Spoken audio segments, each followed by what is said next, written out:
Assalamualaikum. Hi guys, মই সেলিমা মুৰ্ছিদা আপোনালোক সকলোকে মই অকণমানি পৃথিৱীখনলৈ স্বাগতম জনাইছোঁ। আশা কৰোঁ আপোনালোক সকলো ভালে আছে, আমি এলেকাত ভালে আছোঁ।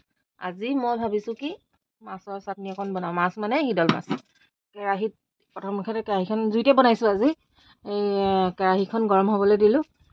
কেৰাহীখন গৰম হৈছে। এতিয়া ইয়াত মই দি দিম পিঁয়াজ। গৰম তেলখিনি গৰম হ'ল। এতিয়া মই পিঁয়াজখিনি দি দিম।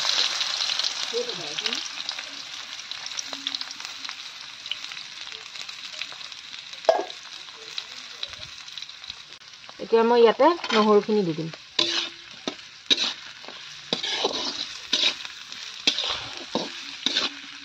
বনাইছোঁ দেই ৰাইজ। ইয়াত মই এতিয়া দিম শুকান জলকীয়া। ঠিকছে জলকীয়া দি দিছোঁ।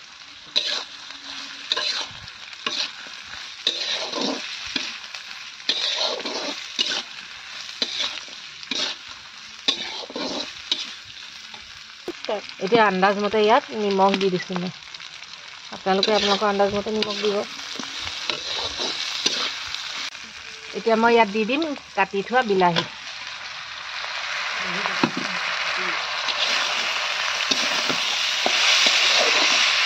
আপোনালোকে কেনেকৈ বনাই নাজানো, কিন্তু আজি মোৰ পদ্ধতিত মই বনাই দেখাইছোঁ।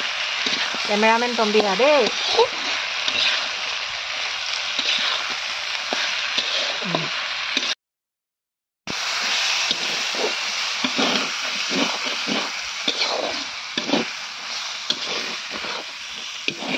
বিলাহীখিনি গলিছে আৰু দেখিছেনে?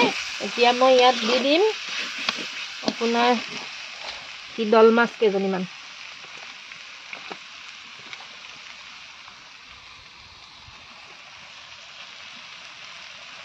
হিদল এদিন আপোনালোকক মই তৰকাৰী বনাই দেখাম। আমাৰ বৌজনী আছে গোলাঘাটৰ। বৌয়ে মানে হিদলৰ তৰকাৰী বনায়, বহুত ধুনীয়া বনায়।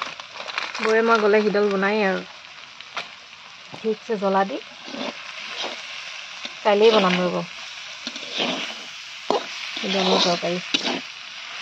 আজি হিদলৰ চাটনি।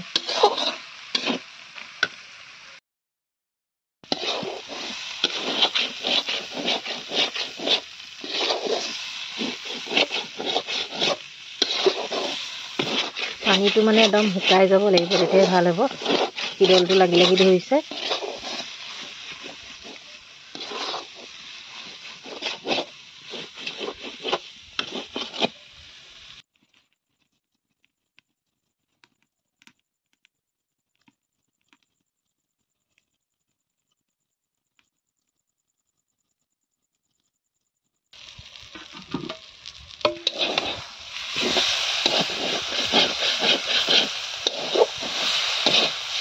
পানীটো শুকাইছে আৰু নাকত ধৰিছে পুৰা।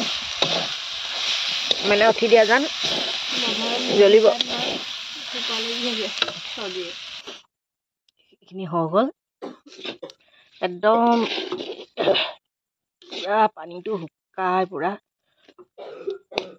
কোলা নিচিনা যেতিয়া হৈ যাব, সেইখিনি নামাই দিব লাগে। সেইখিনি এতিয়া ঠাণ্ডা হওক, তাৰপিছতে মিক্সিত মাৰি দিম।